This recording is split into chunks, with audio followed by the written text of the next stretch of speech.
Hello, here we are back with the Pageant Launchpad. Today's episode is the Dickens Process, and we are talking about breaking those never me beliefs. We're going to do a little bit of housekeeping. I want to say a huge thank you to Mel Marie Skincare. We're so blessed to have them as one of our sponsors for South Dakota America Pageants. And we are sending out a reminder that you are in the last couple of weeks before the deadline to sign up for South Dakota America Pageants. So there's that. We also want to say a huge thank you to Black Hills State University for all that they are doing to provide one scholarship to our High Point interview person, our winner. And we are so grateful to them. We have so many more sponsors. We have Annie Ackerman, who is going to be helping with some of the coaching for nationals, for whoever our national winners are.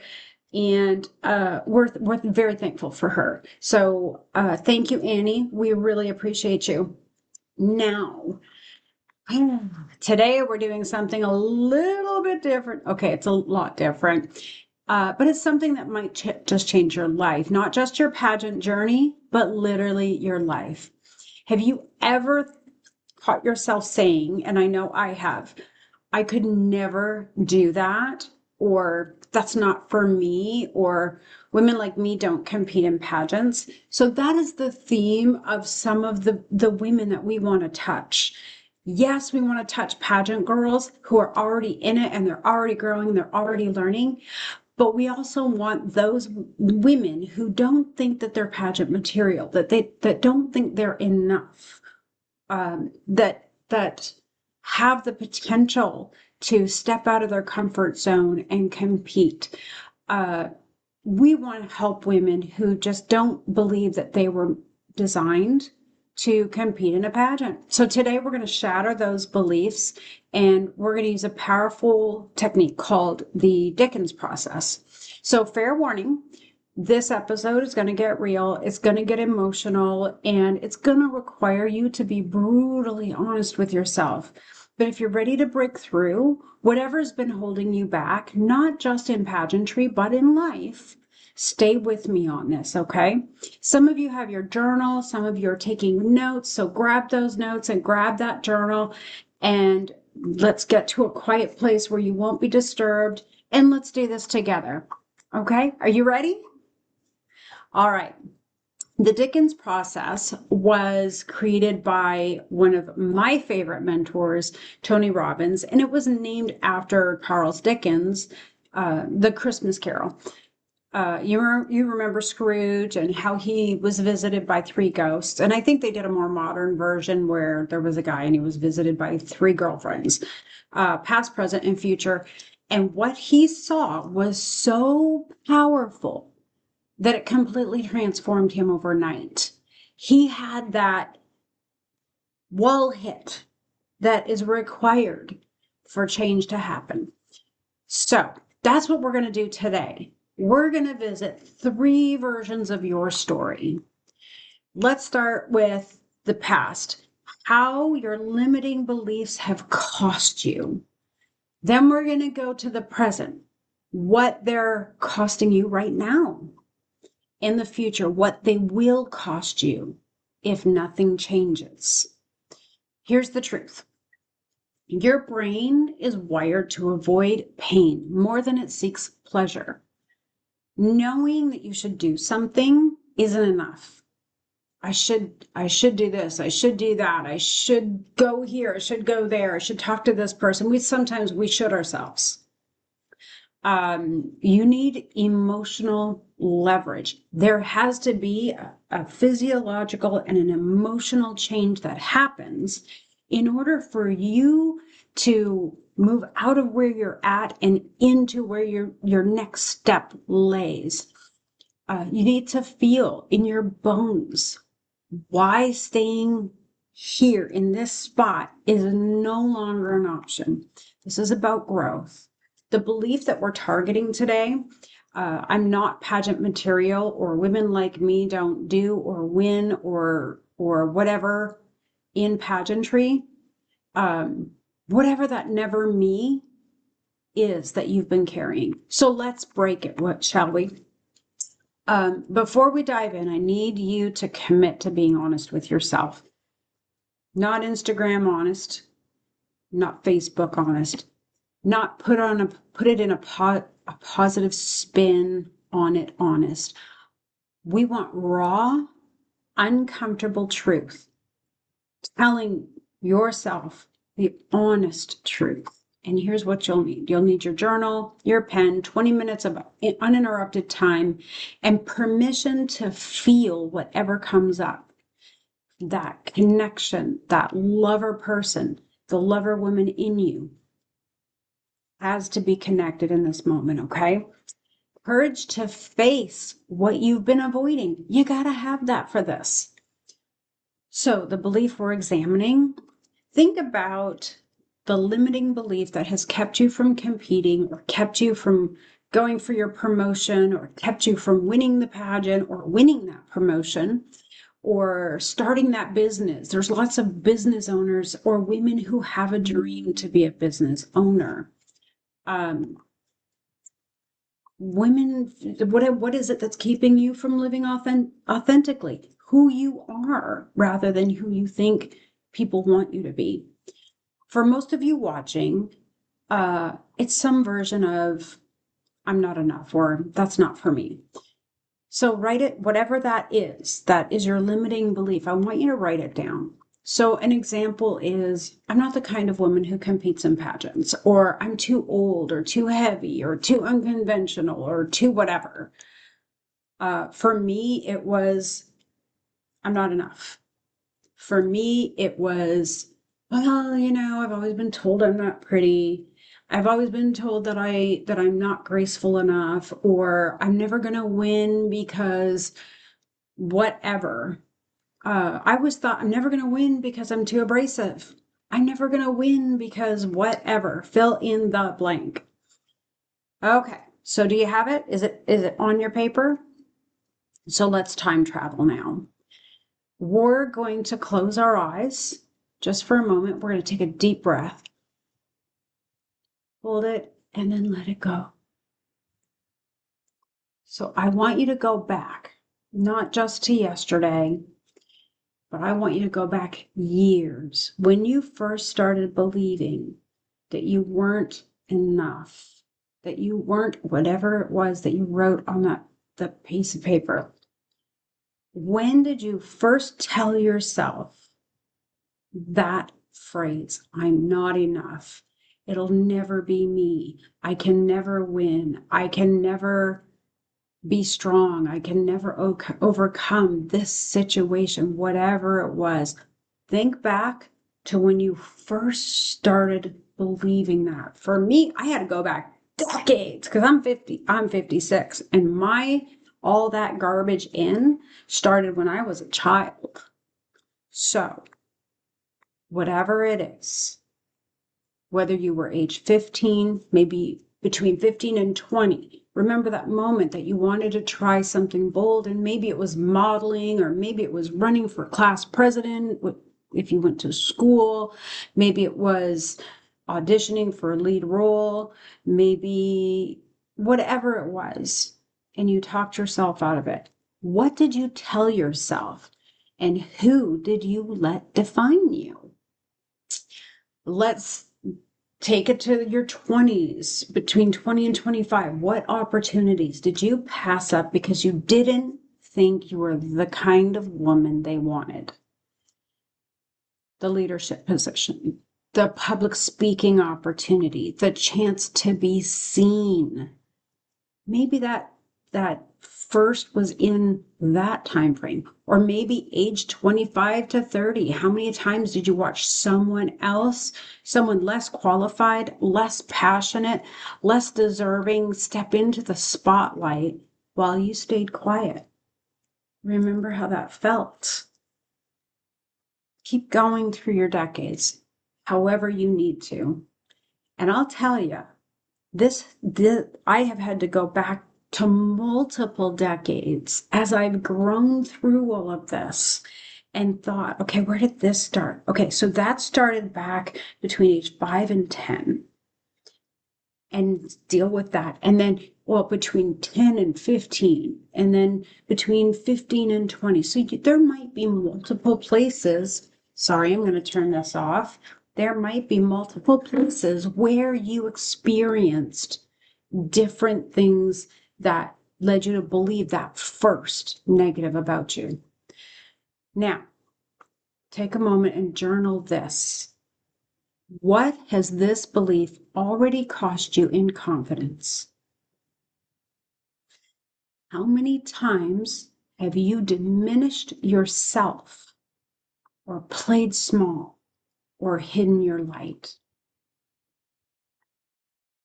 Okay? What does it cost you in relationships? How or have you attracted partners who kept you small because you believed that you should be small? Have you modeled settling for your daughters? Ooh, that's a big one, because our daughters will follow the same path that we followed because it is exactly what we modeled for them. What has it cost you in career opportunities? How much money have you not made because you didn't negotiate, because you didn't apply, or because you didn't put yourself out there? What has it cost you in experiences? The trips you didn't take, the photos you hid from, the stages you never stood on. I was always the girl taking the picture for the other girls. I had such a hard time being bold enough to be in the picture. So, the stage you never stood on. What has it cost you in self-respect? Be honest. How did you feel about yourself when you play small? When you know that you are capable of more, but you hide. I've done that. You're not alone. Be honest with yourself. Think about it. Let it land. Feel it. That discomfort, that regret, that anger at yourself. Don't push it away. Let it fuel you. This is the cost that you've already paid. And we haven't even gotten to the present or the future yet. So take that moment, and I'll give you a moment, and just allow yourself to feel the regret that you had for not doing those things. The whatever that emotion is, the cost that you already paid. Think about it. Let it sink in. And I'll give you a minute.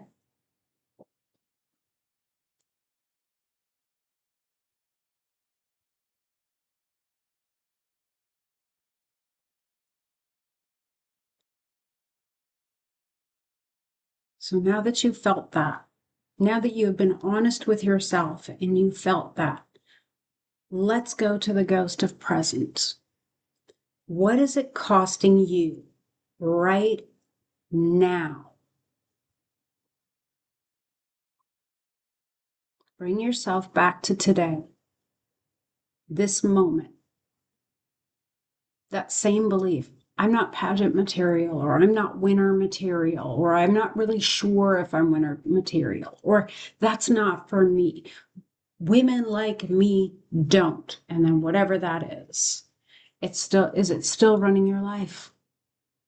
Is that still there?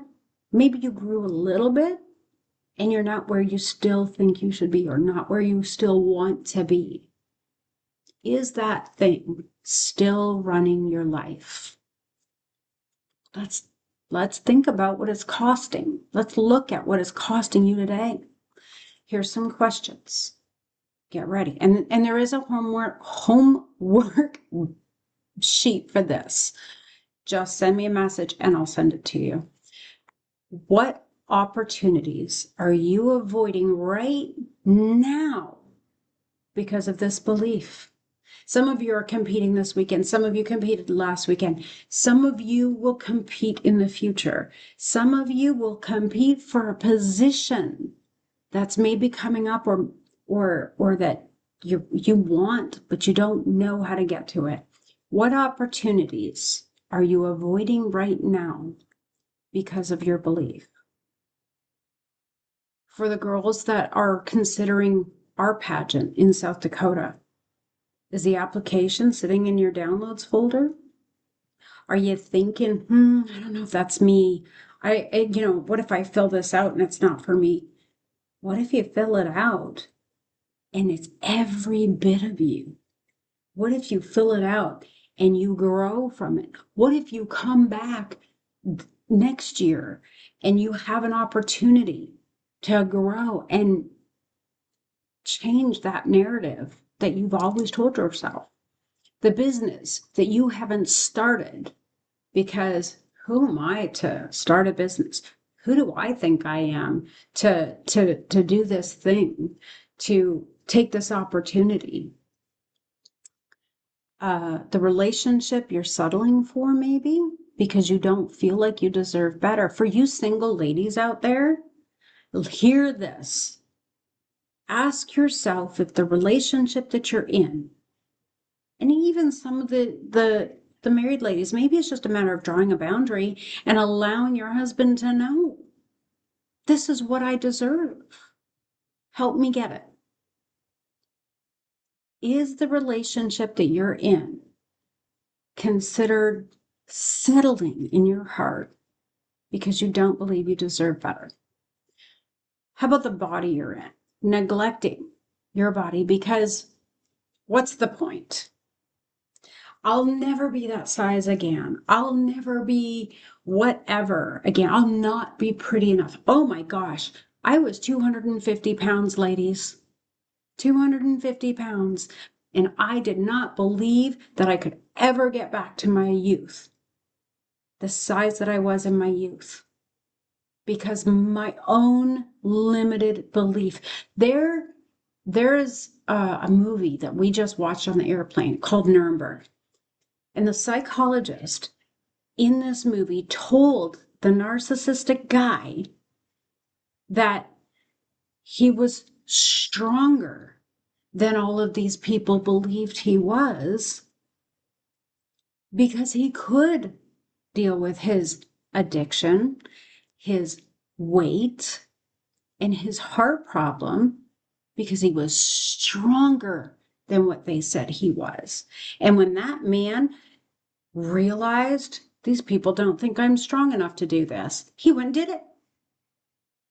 And he did it better than he thought he could do it. So, the body you're in, that health that you need, are you neglecting it? Because in your mind, what's the point? Think about that. How is your belief about yourself affecting your children right now, or people who look up to you, the people who you're mentoring, the people who you're helping, the people who you're leading? How is that affecting them? How is it affecting your husband that you haven't drawn those boundaries, or the boyfriend that you haven't drawn those boundaries about yourself? I deserve to be treated well. I deserve to be treated like a queen, right? How unfair is it to them? Maybe now they feel like, well, now I have to be the guy. I have to be this. I have to. Maybe he wants to see that in independent, strong, powerful woman that you're telling yourself that you're not. What message are you sending to your daughter when you hide, when you play small, or when you apologize for taking up space? You're bigger than that. You deserve that space. You don't have to apologize for it. What are you telling your child? You're the one that's looking up to you and seeing how you live. What are you telling that kid? What are you teaching women around you? If you're a pageant girl and you're competing with other women and they're watching you because they look up to you, what are you telling them about your actions? What are you telling them about what's possible? Or how about your best friend who doesn't feel good about herself, but she's watching you, she's looking up to you to see what is possible? What are you telling them right now? If you have children, if you are a mentor, what do they see when they look at you? Do they see a woman living fully or a woman in hiding? What is this costing you emotionally today? The constant inner critic telling you that you're not enough, the comparison trap on social media where everyone else seems to have their crap together, where everyone else is worthy, where you feel like you're exhausted, that pretending to be smaller than you really truly are. What about the emotional loneliness of not being fully seen because you won't let yourself be seen? What is it costing you physically? The stress weight you carry from living inauthentically? Maybe the tension in your body from that constant self-monitoring, the fatigue from fighting yourself instead of fighting for yourself. Are you fighting yourself or are you fighting for yourself? That is such a good question. Health issues, like we just talked about, that manifest when you're not honoring who you really are. That depression, that sadness, that lack of self-esteem, or that inadequacy that you feel. Let's talk about what this is costing you financially. The salary that you're not negotiating for. The business that you're not building, the clients that you're not pursuing because you don't believe you're worth premium pricing. I went through this as I became a coach, as I became a judge, as I became a winner. You know, even if you don't win that crown, you are still a winner because you still overcame all of these things. Maybe it's not your time. And maybe for me, it will not be my time because my job is not 1 year of giving. It is every single year, and it is in a different way than I wanted it to be because I wanted the beautiful crown. And I've had beautiful crowns, don't get me wrong, but I wanted the crown. And really, my job wasn't to wear the crown. My job was to get you to wear the crown.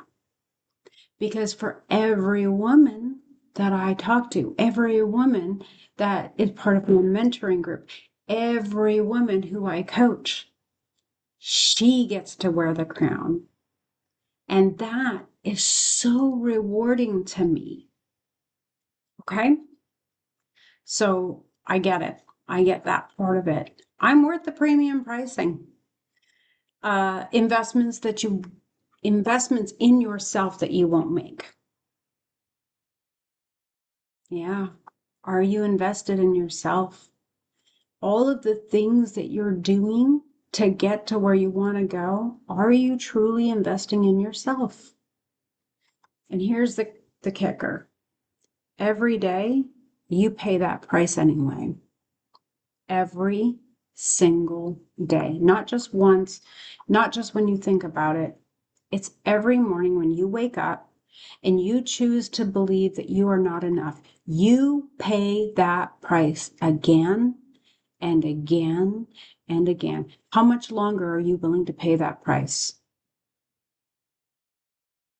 What are you willing to do to change the price? Okay. Let's talk about the ghost of the future. And this is probably going to be one of the most intense parts of this segment, of this episode. We're going to go to the future. This is where it gets hard. This is where most people don't want to look. They would rather look away and just say to themselves, don't look.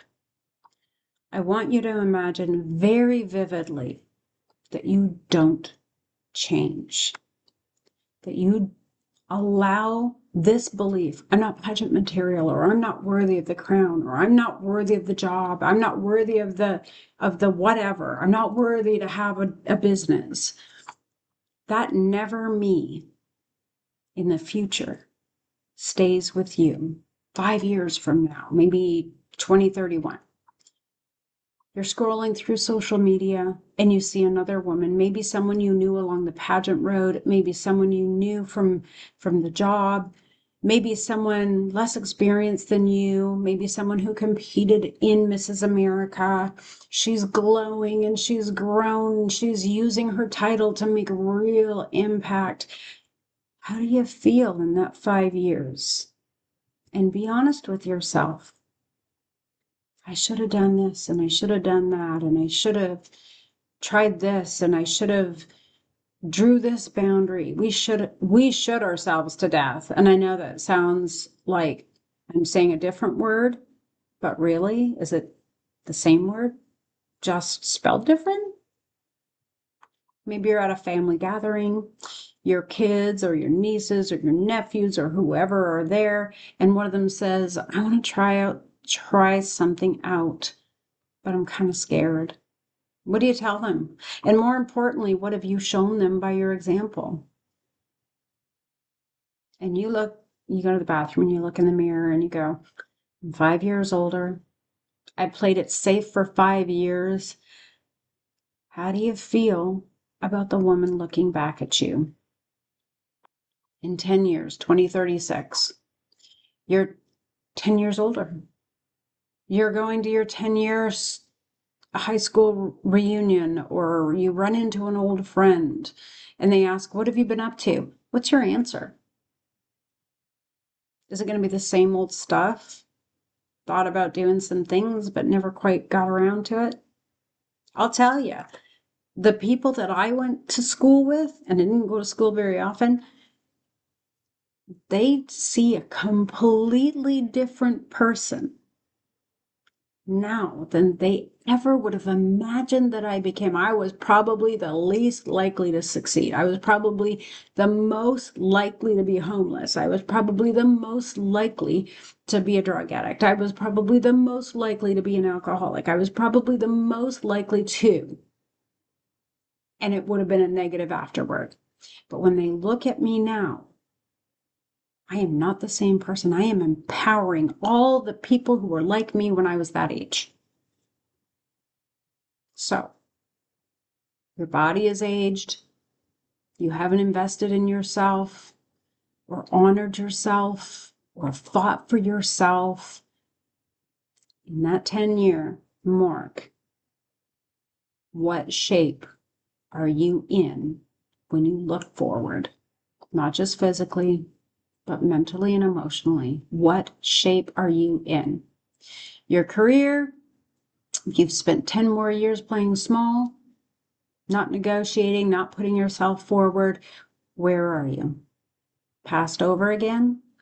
Watching younger people who are less qualified to get promoted because they had confidence that in you, that you wouldn't give yourself that confidence, that you wouldn't give yourself the time of day. How about 20 years from now in 2040? I'll be 76. Maybe you're approaching or you're in your retirement years, because I'm already in my retirement years. I am doing whatever I want to do at this point. You're looking back at your life. What do you regret? And here's the brutal truth. Research shows that people don't regret the things they tried and failed at. They regret the things they never tried at all. Are you going to be the woman who says, I wonder what it would have happened if I had just gone for it? If you have children, they're adults now, right? They're 20 years later. They're living their lives. What did they learn from you in that 20 years of holding yourself back? Did you teach them to play small? Did you teach them that women like them don't dream big? Did you teach them to hide their light? What's your legacy? When people talk about you, what will they say? She was smart and talented, and she had so much potential, but she never really went for it. She played it safe. She let fear win. Let that sink in for a minute. Here's what I need you to understand. If you don't change this belief, it doesn't just cost you one pageant. It costs you decades of opportunities. It costs you your self-respect. It costs you being the role model you were meant to be. And the worst part, you'll know deep down that you chose this, that you could have changed it, but you didn't. Is that the future you want? Take a breath. Because here's the beautiful truth. That future I just described, it's only one possibility, and you get to choose a different one. Imagine this. You decide today that never me is a lie.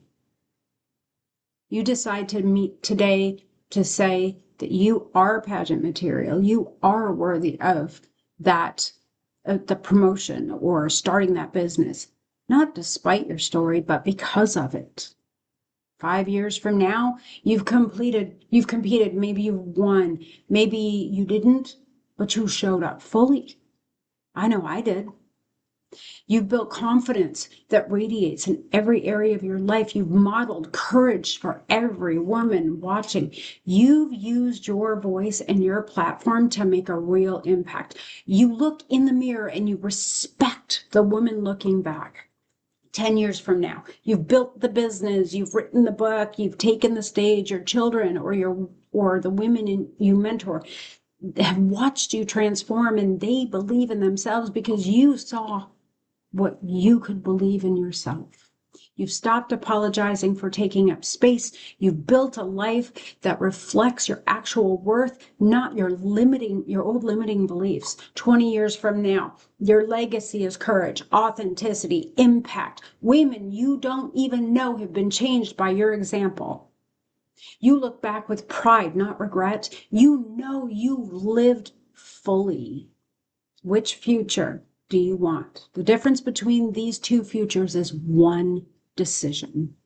The decision to stop believing the lie that you're not enough, and the decision to compete in the pageant, the decision to take the job, to go after the job, the decision to be fearlessly authentic.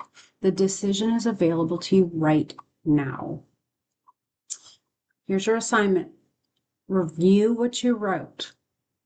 Message me for the homework. Look at what this belief has cost you in the past. What is it costing you now? And what will it cost you if nothing changes? Make your declaration out loud. I'm done paying this price. I am pageant material. I am that job. I can build that business. My story matters. I'm worthy of being seen. Take one action in the next 24 hours. Apply yourself. Sign up for the class, post that photo, do one thing that the old you would have never have been able to do because you were too scared. The Dickens process works because it creates an emotional leverage that you now have a choice. You can keep paying the price of playing small or invest in who you were meant to be. And here's what I know about you. You found this channel for a reason. You watch this whole episode for a reason. You're not a woman who plays small forever, and you're the woman who's ready to rise. So don't let the ghost of the future look back with regret. Make her proud. I'll see you again soon. For some of you, I'll see you on the stage this weekend. This is the Pageant Launchpad, where Never Me becomes Watch Me. Let's go.